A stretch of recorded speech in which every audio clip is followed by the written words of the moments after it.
नमस्कार, मी स्वप्नाली. तुम्ही बघत आहात आपले बदलापूर.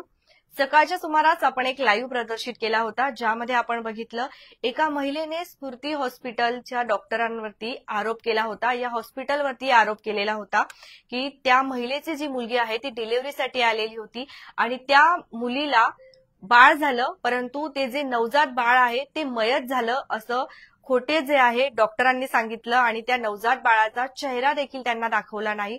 असे जे आहे त्या लाईव्हच्या माध्यमातून त्या महिलेने सगळ्यांपर्यंत संवाद साधला होता.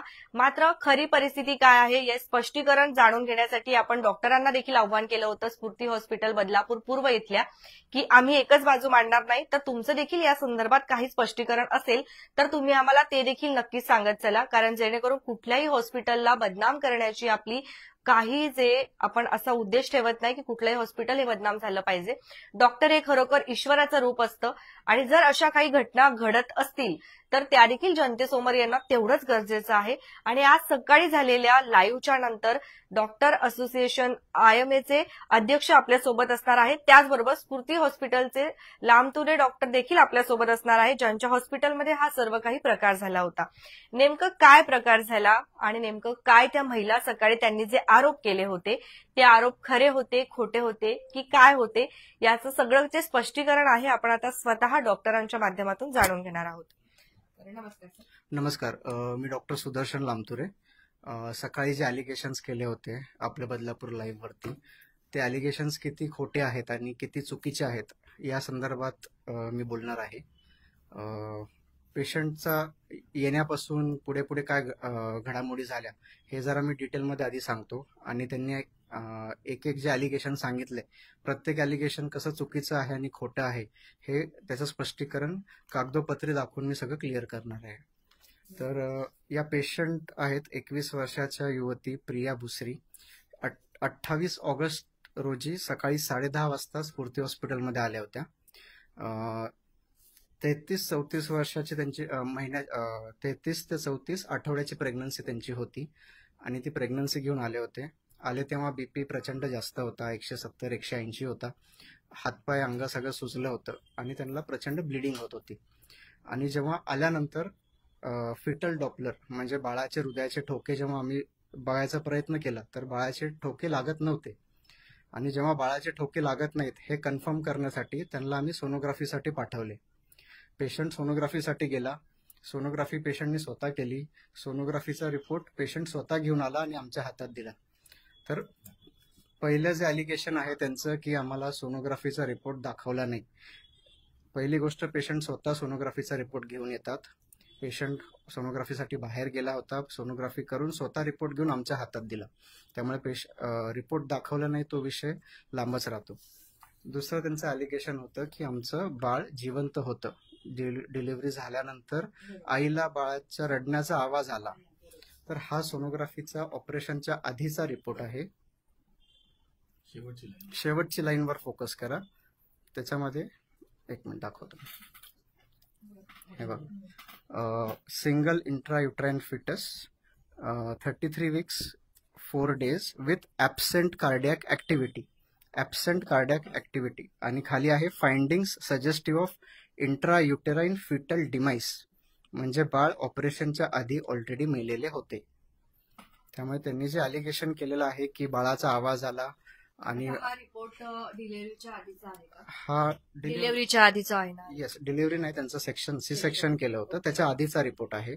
पेशंट आल्या आल्या जेव्हा बाळाचे ठोके लागले नाही, लगेच ताबडतोब इमर्जन्सी असल्यामुळे सोनोग्राफीला पाठवले. तिकडून आलेला हा रिपोर्ट आहे. हा रिपोर्ट रिलेटिव्ह स्वतः घेऊन आलेले आहेत, त्यामुळे आम्ही त्यांना रिपोर्ट न दाखवायचा विषयच नाही.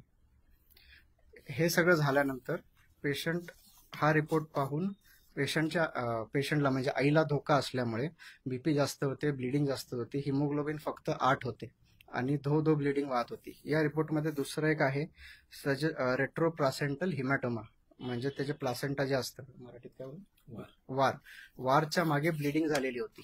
तुम्ही परत रिपोर्टमध्ये फोकस करा. रेट्रोप्लासेंटल हिमॅटोमा ऑफ साईज, ही साईज दिलेली आहे 96/82 मिलीमीटर, म्हणजे 9 centimetre by 8 centimetre, 8.5 centimetre, 9.5 by 8.5 centimetre, म्हणजे एवढ्या मोठ्या साईजचा वाराच्या मागे रक्तस्राव झाला होता. एवढं सगळं झालेलं असताना आईच्या जीवाला धोका होता, त्यामुळे इमर्जन्सीमध्ये ऑपरेशन करणं आईच्या जीवाला वाचवण्यासाठी अत्यंत आवश्यक होतं. त्याप्रमाणे त्याच अनुषंगाने पेशंटचे सो कॉल्ड हजबंड जे आले होते, त्या हजबंडची सही घेऊन मग आपण पुढे ऑपरेशनला, ज्याला कन्सेंट ज्याला म्हणतो, पेशंटची आणि त्यांच्या मिस्टरांची कन्सेंट म्हणजे परमिशन घेऊन आपण पुढे ऑपरेशनचा निर्णय घेतला. ऑपरेशन करताना ब्लिडिंग प्रचंड झाली. ब्लिडिंग झाल्यामुळे बीपी कमी झाला. आपण 3-4 रक्ताच्या बाटल्या चढवल्या त्यावर. बेबी जेव्हा बाहेर आला तेव्हा ऑलरेडी मृत होतं, हे आपल्या रिपोर्टमध्ये पण होतं. आणि बेबीचं वजन, मृत बेबीचं वजन 2100 ग्राम होतं. जवळपास 2 किलो जवळपास होतं. आणि हे सगळं झाल्यानंतर ओटी मधून पेशंटला बाहेर काढले. बीपी लागत नसल्यामुळे आयसीयू मध्ये घेतले. आयसीयू मध्ये घेतल्यानंतर पेशंटची नाडी, पल्स ज्याला म्हणतात, ती लागत नव्हती, बीपी लागत नव्हता. यासाठी पेशंटला बीपी वाढवण्याचे 1 नाही तर 3 औषधं द्यायची गरज पडली. यानंतर अजून रक्त वाढवण्यासाठी औषधं दिली. रक्त कंटिन्यू चालूच होतं पेशंटला. त्यानंतर संध्याकाळच्या दरम्यान पेशंटला फिट आल्यामुळे पेशंटची कॉन्शियसनेस कमी झाली, ज्याच्यामुळे पेशंटला व्हेंटिलेटरवर घ्यायची गरज पडली. तर अशा अवस्थेत तुम्ही मला सांगा, मृत बाळ पेशंटला कसं दाखवावं आम्ही? आता ही जी रिपोर्ट होती तुम्ही बोलतात, ही सी सेक्शनच्या आधीची रिपोर्ट आहे. ही सी सेक्शनच्या आधीची रिपोर्ट होती. तर मग तुम्ही या संदर्भात ते तुमच्याकडे आले होते ना रिपोर्ट घेऊन, तर तुम्ही तेव्हा नातेवाईकांना या रिपोर्ट बद्दल सांगितलं का? किंवा त्यांच्या जे हस्बंड आले होते त्या महिलेचे तिच्यासोबत, तर त्यांना तरी तुम्ही हे सांगितलं की अशी अशी क्रिटिकल कंडिशन आहे, या रिपोर्टमध्ये असं लिहिलेलं? कारण नॉर्मली जेव्हा सर्वसामान्य व्यक्ती येतो त्यांना याच्यातलं काही समजत नाही, ते रिपोर्ट घेतात आणि डॉक्टरकडे येतात. तर तुम्ही त्यांना या संदर्भात हे सगळं सांगितलं का की या रिपोर्टमध्ये असं असं लिहिलेलं आहे आईला किंवा हस्बंडला? पहिले तर ऍडमिट करण्यासाठी आई आली नव्हती. सो कॉल्ड हजबंड जे आहेत ते आले होते. दुसरी गोष्ट, कुठलंही ऑपरेशन करायच्या आधी आम्ही कन्सेंट घेतो. पेशंटचा असेल, पेशंट जर देण्याच्या परिस्थितीत असेल तर पेशंटचा, पेशंट जर देण्याच्या कंडिशनमध्ये नसेल तर नातेवाईकांचा. तर हे कन्सेंट घेऊन, त्याचे पेपर सुद्धा जर तुम्ही मागितले तर ते सुद्धा कन्सेंट आहेत आपल्याकडे. तर न सांगता केलं अशातला विषय नाही. म्हणजे तुम्ही त्यांना सांगितलं होतं की आधीच गर्भामध्ये जे आहे बाळ हे झालेलं आहे? येस. म्हणजे सी सेक्शन करताना नाही तर त्याच्या आधीच जे आहे बाळ मृत झालं. मेन कारण काय असावं की बाळ जे आहे, ज्यांनी पहिले 8 दिवस आधीची सोनोग्राफी केली, त्यांचं म्हणणं आहे की त्याच्यामध्ये बाळ सुरक्षित होतं, परंतु ह्या 8 दिवसांमध्ये असं नेमकं काय झालं असेल असं ऍज अ डॉक्टर तुम्हाला वाटतं? पहिले तर त्यांचा 8 दिवसापूर्वीचा सोनोग्राफीचा रिपोर्ट त्यांनी कधी आम्हाला दाखवला नाही. 1 दिवस आधी पेशंट सेंट्रल हॉस्पिटल उल्हासनगरला ऍडमिट होती. तिथून ऍब्स्कॉन्ड म्हणजे न सांगता पेशंट तिकडून पळून गेली आहे. आणि मग सकाळी येऊन इथे आमच्याकडे ऍडमिट झाली. सोबत एक व्यक्ती घेऊन आले होते जे हजबंड आहेत असं सांगत होते. आता मृत्यूचं कारण असं असू शकतं की एकतर बीपी जास्त होता आणि जी ब्लिडिंग झाली, जेव्हा प्लासेंटाच्या आतमध्ये ब्लिडिंग होते तेव्हा बाळाला रक्तस्राव, जसा रक्तपुरवठा हवा तसा भेटत नाही, ज्याच्यामुळे कदाचित मृत झाला असावा. त्याच्यामध्ये थोडं सांगू इच्छितो की पेशंट जे आहे याला प्री एक्लॅम्सिया म्हणतात. प्री एक्लॅम्सियाचा अर्थ असा असतो की डिलिव्हरीच्या प्रेग्नन्सीमध्ये पेशंटचं ब्लड प्रेशर जास्त असणं. ओके, पेशंट ही पहिल्यांदा डॉक्टरांकडे आली. याच्या अगोदर तिने कधी आमच्याकडे ट्रीटमेंट किंवा स्फूर्ती हॉस्पिटलमध्ये ट्रीटमेंट घेतलेली नाही. ती काही वेगवेगळ्या डॉक्टरांकडे ट्रीटमेंट घेत होती आणि काही कारणास्तव ती सेंट्रल हॉस्पिटलला ऍडमिट झाली होती. त्याची डिटेल्स आम्हाला माहिती नाही. ती डिटेल्स माहिती नाही. तिथून ती पेशंट ऍब्स्कॉन्ड झाली. ऍब्स्कॉन्ड म्हणजे पेशंट फरार झाली. तिथून ती डॉक्टरांचा न सांगता की हॉस्पिटलला इन्फॉर्म न करता पेशंट तिकडनं डिस्चार्ज घेऊन निघून गेली आणि दुसऱ्या दिवशी ती हॉस्पिटलमध्ये आली. आता 8 दिवसापूर्वीचा सोनोग्राफीचा रिपोर्ट नॉर्मल असू शकतो का? तर असू शकतो. त्याचं कारण असं आहे की वाढलेलं जे ब्लड प्रेशर आहे, वाढलेल्या ब्लड प्रेशरमुळे रक्तस्राव झाला. रक्तस्राव हा वार जो असतो तो वाराच्या मागच्या साईडला झाला. मी तुम्हाला त्याचे डायमेन्शन्स वाचून दाखवले. 9.5 बाय 8.5 सेंटीमीटर इतक्या मोठ्या प्रमाणामध्ये तो क्लॉट तिथे तयार झाला. त्यामुळे बाळाचा जे गर्भाशयापासून जो कॉन्टॅक्ट ज्या वारामुळे होतो तो कॉन्टॅक्ट तुटला आणि म्हणून बाळाला रक्त पुरवठा कमी पडला आणि म्हणून बाळ मेलं असावं किंवा बाळ आत मृत झालं असावं असं आम्हाला या रिपोर्टवरनं वाटतंय. ज्या वेळेला पेशंट आली त्या वेळेलाच आम्हाला ज्यावेळेला ठोके लागत नव्हते म्हणून आम्ही सोनोग्राफी करायला सांगितली. सोनोग्राफी आमच्याकडे केलेली नाही. पेशंट बाहेर जाऊन दुसऱ्या सोनोग्राफी सेंटरमध्ये सोनोग्राफी स्वतः करून आली. त्याच्यामध्ये बाळ मृत झालेलं आहे, बाळ डिमाइज झालेलं आहे, त्याच्यामध्ये हृदयाची ऍक्टिव्हिटी नाही आणि त्याच्या वाराच्या मागे एवढ्या मोठ्या प्रमाणामध्ये ब्लड जमा झालेला आहे, क्लॉट जमा झालेला आहे, म्हणून बाळ मेलं असा सोनोग्राफीचा स्पष्ट रिपोर्ट आहे. हा रिपोर्ट आल्यानंतर पेशंटला आम्ही सांगितलं की पेशंटचं बाळ आतमध्येच दगावलेलं आहे, पोटामध्येच दगावलेलं आहे. त्यामुळे तिला लवकरात लवकर जर आपण सीझर करून जर तिचं ब्लड प्रेशर कमी नाही केलं तर हे आतमध्ये जे म्हणजे बाळाची डिलिव्हरी जर नाही झाली तर जो आतमध्ये जे क्लॉट आहे, रिट्रोप्लॅसेंटल क्लॉट, तो वाढेल आणि पेशंट शॉकमध्ये जाऊ शकते. कारण आतमध्ये किती ब्लिडिंग झालं हे आम्हाला बाहेरून कळणार नाही. त्यामुळे जोपर्यंत बाळ बाहेर येत नाही तोपर्यंत हा रक्तस्राव पण बंद होत नाही आणि बीपी पण बंद होत नाही. त्यासाठी इमर्जन्सी ऑपरेशन करणं आवश्यक होतं. डॉक्टर, आता काही थोडे प्रश्न आहेत. हे जे नंतर रिपोर्ट्स आलेत, तुम्ही याची चौकशी केली का की त्यांनी कुठे कुठे जाऊन ही जे आहे सोनोग्राफी केलेली होती? असं बदलापूर मधली आहे की बदलापूरच्या बाहेरची आहे, आणि त्यांच्याशी संपर्क करण्याचा किंवा काही अजून माहिती घेण्याचा प्रयत्न केला का? बदलापूरचीच आहे, बदलापूरच्या स्कॅनिंग सेंटरची आहे. नियर बायच असेल ना आपल्या, म्हणजे ते जवळपासच गेलेले. तर आपण सगळी जी माहिती आहे ती आता सध्या घेतोय. डॉक्टर, अजून एक थोडासा महत्वाचा प्रश्न आहे.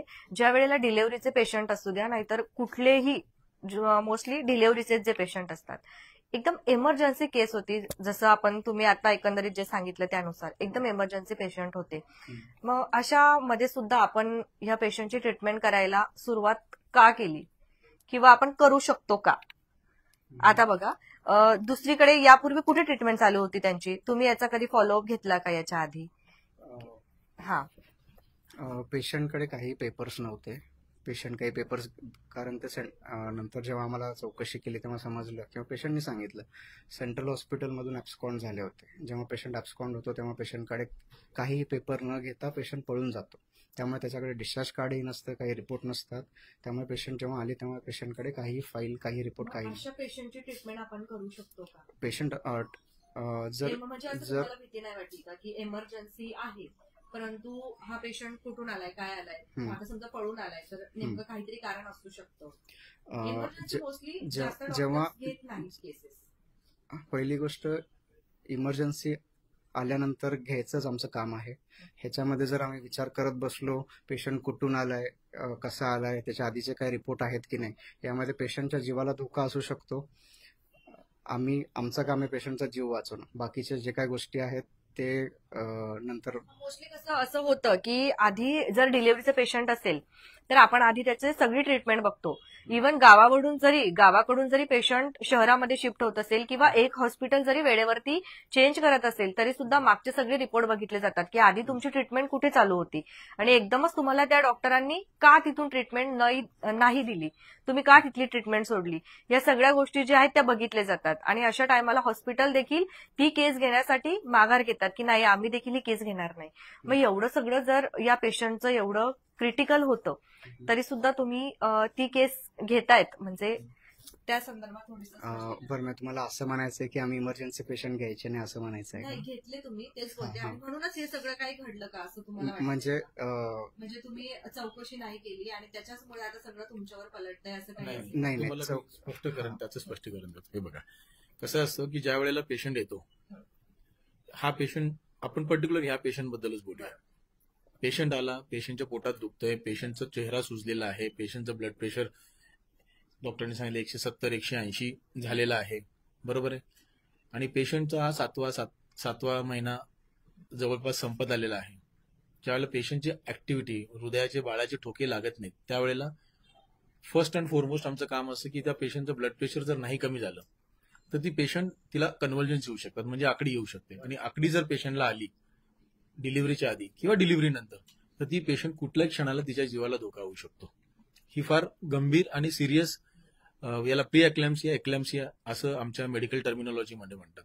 म्हणजे आपण याच्यामध्ये जर आणखीन काही वेळ घालवला, पूर्वीचे पेपर आणा, मग मी बघतो वगैरे वगैरे, जर आपण त्याच्यामध्ये वेळ घालवला तर हा जो रिट्रोप्लॅसेंटल क्लॉट आहे, जे वाराच्या मागे जे ब्लड जमा झालं, जे 9.5 सेंटीमीटर बाय 8.5 सेंटीमीटर होतं, ते आणखीन कदाचित वाढलं असतं. म्हणजे ते रक्त कुठून येतं? पेशंटच्या शरीरातलंच रक्त आतमध्ये निघून जातं आणि त्या केसमध्ये पेशंट जीवानिशी जाऊ शकते. अशी सिरियस कंडिशन असताना त्या पेशंटचं डिलिव्हरी करणं अतिशय इमर्जन्सी असतं. जर नाही केली तिची डिलिव्हरी, नॉर्मल म्हणा किंवा सीझर म्हणा, आणि जर ते बाळ बाहेर नाही काढलं, जोपर्यंत बाळ बाहेर येत नाही तोपर्यंत पेशंटचं ब्लड प्रेशर कमी होणार नाही. जोपर्यंत बाळ बाहेर येत नाही तोपर्यंत तो वार बाहेर येणार नाही आणि आतलं रक्त थांबवू शकत नाही. त्यामुळे इमर्जन्सीमध्ये या पेशंटला ऑपरेशन करणं अतिशय आवश्यक होतं. नसतं केलं तर कदाचित ती पेशंट वाचली सुद्धा नसती. बरं, ऑपरेशन झाल्यानंतर, ऑपरेशनमध्ये सुद्धा एवढा रक्तस्राव झाला, ऑपरेशन झाल्यानंतर तिला 3-4 बाटल्या ब्लड आपल्याला द्यावं लागलं, तिला आयसीयू मध्ये शिफ्ट केलं. इतकं रक्तस्राव झाला की तिचं पल्स, ब्लड प्रेशर सुद्धा आम्हाला नंतर लागत नव्हतं आणि तिला लाईफ सपोर्ट औषधांवर आम्हाला ठेवावं लागलं. तिला व्हेंटिलेटर सारखी नंतर इंट्युबेशन करून तिला व्हेंटिलेटरवर ठेवायला लागलं. इतकी सिरियस पेशंट कंडिशन, इतकी पेशंटची कंडिशन सिरियस ऑपरेशन नंतर सुद्धा झाली. पेशंटला आकडी आली. त्या केसमध्ये आकडी आली याचाच अर्थ असा असतो की एवढं वाढलेलं ब्लड प्रेशर पेशंट टॉलरेट नाही करत आहे, कारण एवढं ऑलरेडी रक्तस्राव झालेला आहे. त्यामुळे पेशंटला लाईफ सपोर्ट मेडिसिन्सवर ती पेशंट 3-4 दिवस होती. व्हेंटिलेटर जसं जसं पेशंटमध्ये ब्लड ट्रान्सफ्युजन दिल्यानंतर पेशंटची कंडिशन स्टेबल झाली, पल्स बीपी नॉर्मल झालं, त्याच्यानंतर पेशंट शुद्धीवर आली आणि तिचं व्हेंटिलेटर काढलं गेलं. तर सगळी जी माहिती आहे आपण आता डॉक्टरांकडून घेतोय. डॉक्टर, त्या पेशंटचं असं देखील म्हणणं होतं, आपण त्यांच्या आईसोबत सुद्धा बोललो, की त्यांनी त्या बाळाचा आवाज जो आहे तो ऐकला होता, ते संपूर्ण त्यांना भूल गेलेली नव्हती. त्याबद्दल काही बोलाल का आपण? एकतर जर बाळ मेलेलं असेल तर बाळाचा आवाज ऐकू याचा विषयच राहत नाही. दुसरी गोष्ट, भूल हे LSCS सेक्शन करताना कमरेच्या खालून देतो, त्यामुळे पेशंट जागी असते. कधी कधी गरज पडली तर आपण त्यांना झोपेची औषधं देऊ शकतो, पण ह्याच्यामध्ये बाळाच्या आवाजाचा विषय येतच नाही, कारण ऑलरेडी मृत बाळ होतं. तर बाळ जे आहे ते पहिलेच मृत झालेलं होतं असं आपल्याला डॉक्टरांनी सांगितलं. डॉक्टर, एक सगळ्यात महत्वाचा प्रश्न, जे सगळेच बोलत होते, दर्शक देखील, त्या मृत जरी बाळ होतं तरी सुद्धा त्याच्या ती आई जिचं बाळ होतं ती जरी हॉस्पिटल म्हणजे आता ऍडमिट असेल किंवा ती त्या परिस्थितीत नसेल, परंतु तिचे हस्बंड असू द्या, तिचे पती असू द्या किंवा त्या महिलेची आई असू द्या, नातेवाईक, कोणाला तरी बाळाचा चेहरा दाखवला गेला पाहिजे, तर तो का नाही दाखवला? पहिले तर आधी ह्याचा व्हिडिओ घ्या. हे बघा, baby hand over to relatives, आणि इथे पेशंटची आई म्हणजे बाळाची आजी त्यांनी स्वतः सही केलेली आहे. त्यामुळे बेबी दाखवलं नाही किंवा बेबी हँड ओव्हर केलं नाही हे एकदम बेसलेस अलिगेशन्स आहेत. दुसरी गोष्ट, तुम्ही जे म्हटलं नवऱ्याला का दिलं नाही, थोडं पार्श्वभूमी सांगतो. त्याचं जे सोकॉल्ड नवरा आहे ते एकदा पेशंटला ऍडमिट केल्यानंतर पेशंटची आई जेव्हा आली, नवरा अक्षरशः निघून गेला. 3-4 दिवस, 3-4 नाही, ऍक्च्युली ऍडमिट असेपर्यंत वापस कधीच आलेला नाही. आणि पेशंटची आणि तिच्या सोकॉल्ड नवऱ्याची ऑलरेडी पोलीस कंप्लेंट काहीतरी चालू आहे त्यांच्या वैवाहिक ह्याच्याबद्दल, त्यामुळे ते त्यांचे विषय आहेत. आणि पेशंटनी हॉस्पिटलमध्ये ऍडमिट असताना पोलिसांना फोन पेशंटनी स्वतः केलेला आहे एकदा आयसीयू मधून बाहेर आल्यानंतर, की माझा नवरा येऊन माझं बाळ घेऊन जात नाही, अशा पेशंटनी स्वतः पोलीस स्टेशनमध्ये फोन करून कंप्लेंट केलेली आहे.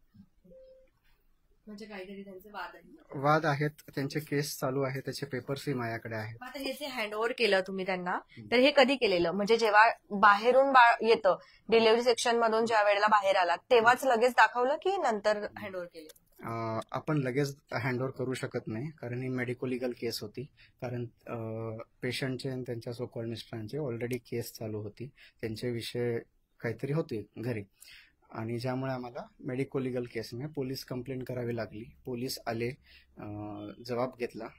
पहिल्यांदा आले तेव्हा पेशंटचा जबाब घ्यायच्या कंडिशनमध्ये नव्हते पेशंट, त्यामुळे गेले, परत आले. आणि बेबी जे आहे ते मिस्टरांचंच आहे का यासाठी जे मृत बेबी आहे त्याचं DNA सॅम्पल सुद्धा पोलीस घेऊन गेलेले आहेत. त्यामुळे जोपर्यंत DNA सॅम्पल रिट्रीव्ह होत नाही तोपर्यंत आपण हँडओव्हर करू शकत नाही. आणि ज्या दिवशी DNA सॅम्पल रिट्रीव्ह केले सेम डे आपण बेबी हँडओव्हर केलेला आहे. पण असं त्यांना दाखवलं पण नाही का? त्यांचं म्हणणं आहे की सेक्शन मधून, डिलिव्हरी सेक्शन मधून बाहेर आल्यावरती फक्त असं नुसतं दाखवलं सुद्धा नाही की बघा हा बेबी जो आहे तो मृत आहे, असं सुद्धा दाखवलं नाही. आणि त्यांना दाखवलंच नाही बेबी, असं नंतर हँडओव्हर केला 2-3 दिवसांनी. नाही, बेबी दाखवण्यात आला होता, पण कदाचित पेशंट अनेस्थेशियामध्ये असल्यामुळे कदाचित पेशंटला आठवत नसेल. त्यांच्या आजीला, आजी तर आधी नव्हत्याच ना, आजी नंतर आल्या होत्या. Yes yes yes yes yes. मग तेव्हा आता समजा इथे C सेक्शन चालू होतं, बाहेर आजी वाट बघत असेल, तर मग तेव्हा पण त्यांना बाहेर दाखवला नाही का बेबी? दाखवलं. Yes yes. तर नेमकं आता काय आहे ते बघूया आपण. डॉक्टरांचं म्हणणं आहे की दाखवलंय आणि In त्यांचं case जर परत बघायचं असेल, आम्ही फोटोही काढून ठेवले आहेत त्याचे. प्लासेंटामध्ये ब्लिडिंग किती झाले तेही आहे. मृत बेबीचेही फोटो आहेत, ऑपरेशन करतानाचे फोटो आहेत. त्यामुळे सी सेक्शनच्या बाहेर कॅमेरेज असतील ना? नाही, ऑपरेशनचे बाहेर. हा आहेत. सी सेक्शनच्या बाहेर जेव्हा आपण कॉरिडॉर मध्ये जातो जिथे येस. जिथे आजी वगैरे थांबतात नातेवाईक, मग तुम्ही बाहेरच आणून दाखवलं असणार तर मग ते आलं असेल ना सीसीटीव्ही मध्ये वगैरे? ह्याला ऑलरेडी 15 दिवसापेक्षा जास्त दिवस झालेले आहेत, त्यामुळे ते आता माझ्याकडे रिट्रीव्ह करू शकत नाही.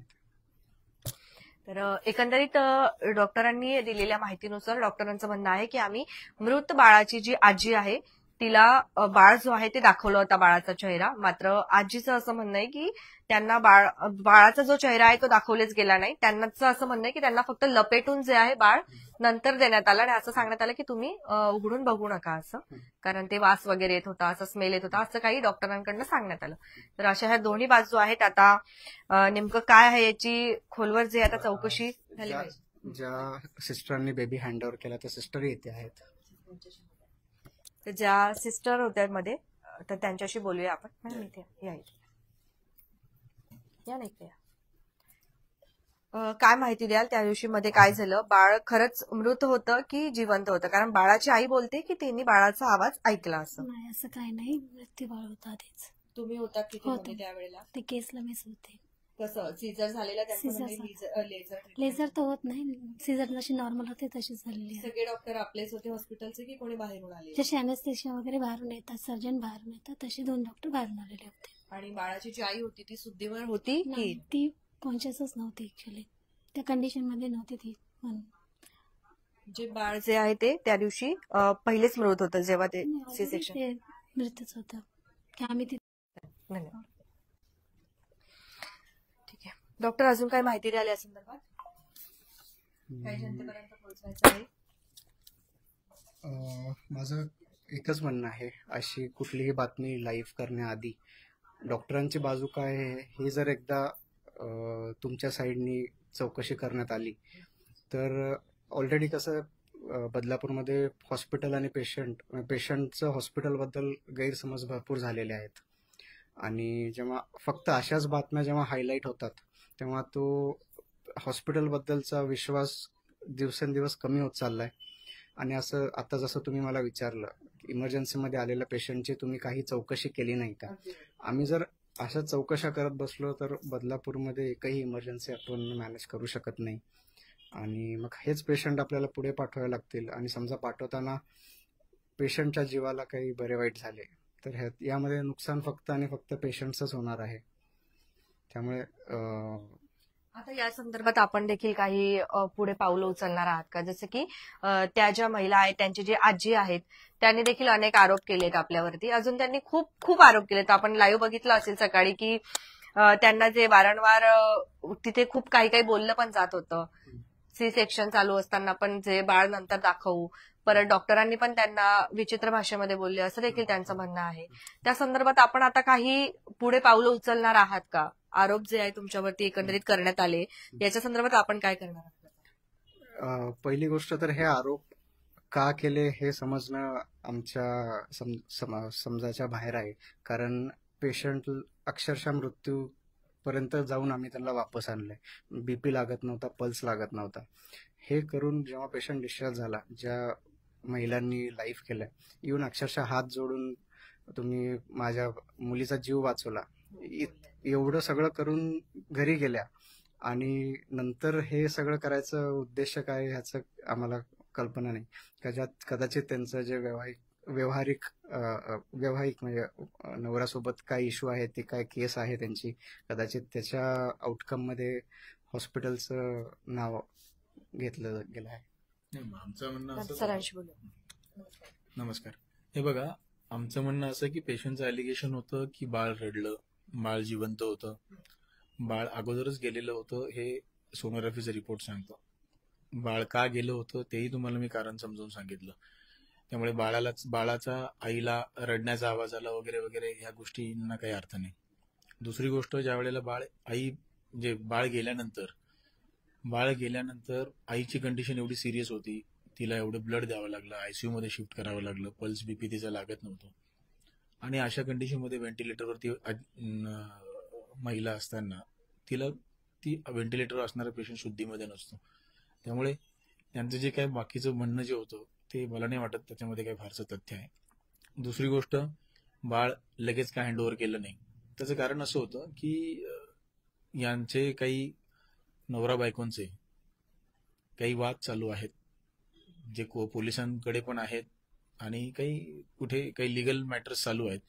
त्यामुळे ते बाळ खरंच तिचं आहे किंवा नाही हे याच्याबद्दल त्यांना शंका होती. त्यामुळे त्यांनी पोलीस स्टेशनला फोन करून पोलिसांना बोलवलं होतं. पोलीस आल्यानंतर आम्हाला रीतसर पत्र दिलं होतं की बाळाचे सॅम्पल, डीएनए सॅम्पल आम्हाला घ्यायचं. ते पत्र सुद्धा आमच्याकडे पोलिसांचं आहे.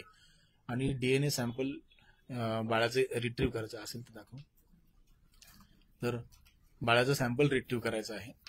तर त्यामुळे बाळाचं सॅम्पल जोपर्यंत रिट्रीव्ह होत नाही तोपर्यंत पोलिसांच्या इन्स्ट्रक्शन्सनुसार बाळाला हँडओव्हर करता येत नव्हतं. त्यामुळे ते बाळ आमच्याकडेच होतं. आणि बाळ ज्या वेळेला डिलिव्हर झालं, ते डिलिव्हर झाल्यानंतर इमिजिएटली बाळाला दाखवण्यात आलं. ते गेलेलं होतं. त्यामुळे बाळाला एका सुरक्षित ठिकाणी ठेवलं गेलं. पोलिसांचं ज्या वेळेला पत्र आलं आणि त्याच्यानंतर त्यांनी डीएनए सॅम्पल रिट्रीव्ह केलं, त्याच्यानंतर ते बाळ त्यांना हँडओव्हर करण्यात आलेलं आहे. अशा क्रिटिकल कंडिशनमध्ये पेशंटला वाचवलं. तसं बघायला खरं सांगायचं म्हणजे ही अशा प्रकारची पेशंटला ट्रीटमेंट ही टर्शरी केअर हॉस्पिटलमध्ये मिळते. टर्शरी केअर म्हणजे मोठ्या हॉस्पिटलमध्ये जिथे मल्टी डिसिप्लिनरी अप्रोच असते, बरेच प्रकारचे डॉक्टर्स असतात. परंतु मला डॉक्टर सुदर्शनचं कौतुक वाटतं आणि मला त्याचं खरंच कौतुक करावंसं वाटतं की त्याने सिंगल हँडेडली ही सगळी केस मॅनेज केली आणि पेशंटला जीवाला जो अतिशय गंभीर स्वरूपाचा धोका असताना त्यातून पेशंटला त्यांनी व्यवस्थित बाहेर काढलं. बाळ गेलेलंच होतं, बाळाबद्दल तर आपण काही करू शकत नव्हतो. आईचा जीव वाचण्याची कोणती गॅरंटी नसताना, कोणती शक्यता नसताना त्यातून व्हेंटिलेटरवर गेली, त्यातून एवढं रक्तस्राव झाला, त्यातून ती बाई बाहेर आली. खरंच यांचं कौतुक करण्यासारखं आहे. आणि एवढे मेहनत घेतल्यानंतर किंवा एवढे एफर्ट्स घेतल्यानंतर ज्या वेळेला असे बेसलेस अलिगेशन्स होतात, काही तुमचे फॅमिली डिस्प्यूट्स असतील, त्याचा तो राग जर तुम्ही डॉक्टरांवर काढणार असाल आणि काही अलिगेशन्स करणार असाल तर त्याला काही अर्थ नाहीये.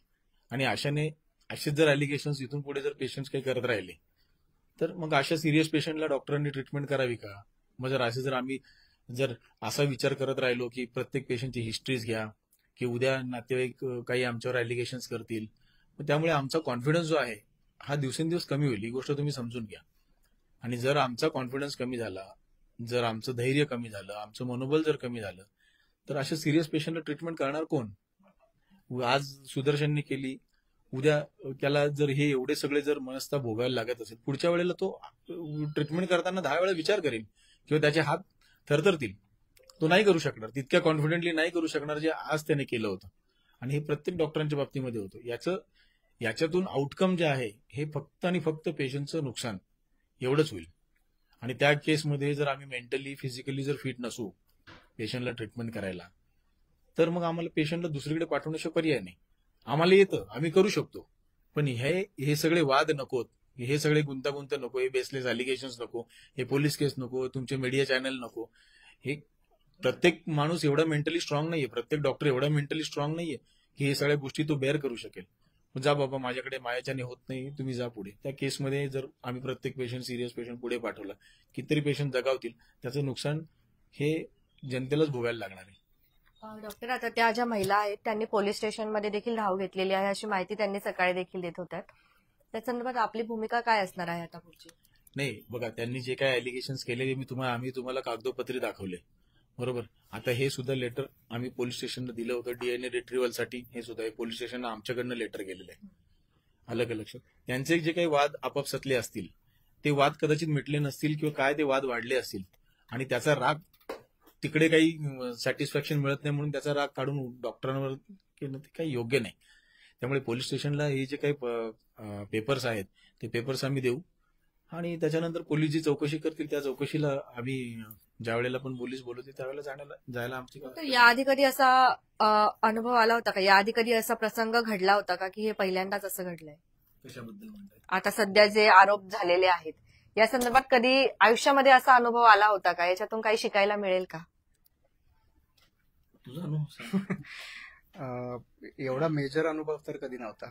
बट जसं की सरांनी सांगितलं, इथून पुढे जर अशी काही इमर्जन्सी पेशंट आले नाही म्हटलं तरी थोडा तरी विचार करावा लागेल की पेशंटला ऍडमिट करायचं की नाही करायचं. म्हणजे आता कॉन्फिडेंटली पूर्ण बिंदासपणे ट्रीटमेंट करून पेशंटला म्हणजे वाचायचे चान्सेस 5% कमी होते आईचे. अशा कंडिशनमध्ये तिला बाहेर काढली. मग सेंट्रल लाईन, बीपी वाढवायचे 3-3 औषधं देऊन व्हेंटिलेटरवर घेऊन बाहेर काढलं पेशंटला. आणि एवढं करून सुद्धा जर हे भेटत असेल तर मग नेक्स्ट टाइम विचार करावा लागेल असं होतं. सकाळी आपण जे बाजू ऐकली ती एक वेगळी बाजू होती आणि आता आपण जे काही बाजू ऐकतो आहे ती पूर्णपणे एक वेगळी बाजू आपल्याला बघायला मिळते.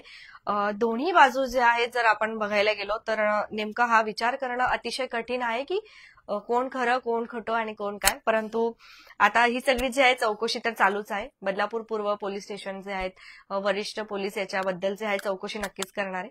परंतु तुमच्या प्रतिक्रिया देखील आमच्यापर्यंत नक्कीच येऊ द्या. आणि डॉक्टर हे खरंच ईश्वराचं रूप असतात आणि त्यांनी आतापर्यंत जो काही सगळा प्रकार घडला होता तो त्यांनी आपल्यापर्यंत सगळं सांगितलेला आहे. मात्र एक विनंती देखील त्यांनी केली आहे की जर प्रत्येकच पेशंट जो आहे सोशल मीडिया असू द्या नाहीतर जे पण त्यांच्यासोबत काही घडतंय, आपसी वाद असू द्या, या सगळ्यांना जर जिम्मेदार डॉक्टरांना हे करत असेल तर मग डॉक्टरांचे देखील हात इथून पुढे थरथर कापतील आणि इमर्जन्सी पेशंट घ्यायचे की नाही किंवा त्यांच्यावर ट्रीटमेंट करायचे की नाही याला ते 10 वेळा विचार करतील किंवा पेशंट त्यांना हा विचार करायला भाग पाडतील असं देखील डॉक्टरांचं म्हणणं आहे. तुमच्या काही प्रतिक्रिया असतील तर ते देखील नक्कीच येऊ द्या. आता नेमकं हे जे प्रकरण आहे याला कसं वळण येईल किंवा याच्यावरती जे आहे नेमकं काय याचा शोध घेतला जाईल हे बघणं खरंच गरजेचं आहे. तुमच्या प्रतिक्रिया नक्की येऊ. काय बोलणार आपण अजून? धन्यवाद. बघत रहा आपले बदलापूर. स्वप्नालीसह धन्यवाद.